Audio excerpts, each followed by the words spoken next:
Hello বন্ধুরা, আজকে আমি বলবো না আমি কেমন আছি। তো তোমরা বন্ধুরা কেমন আছো সেটা আগে বলবে, ঠিক আছে? আর বন্ধুরা বলতে চাই, কিছু কিছু মানুষ আছে বন্ধুরা, ছেলে মেয়ে যেই হোক না কেন, কিছু হলেই বন্ধুরা বলে যে আমি আর বাঁচতে পারবো না, এই করতে পারবো না, সেই করতে পারবো না, অনেক কিছু বলে। তো বন্ধুরা তাদেরকে বলছি, বন্ধুরা জীবনটা হচ্ছে তোমার, কারোর জন্য কখনো নিজের জীবন কিছু করতে যেও না। কারণ যে তোমাকে জন্ম দিয়েছে বন্ধুরা, তার তো অবশ্যই খেয়াল রাখতে হবে না?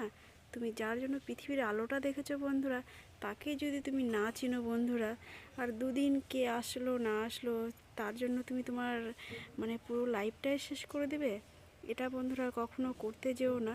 তো নিজের বুদ্ধিতে যেটা ঠিক হয় সেটা অবশ্যই করবে বন্ধুরা। আর কারো কথা কখনো শুনতে যেও না, নিশ্চয় তোমার বিবেক জ্ঞান আছে, তাই কিনা বন্ধুরা? তো কথাটা যদি ভুল বলে থাকি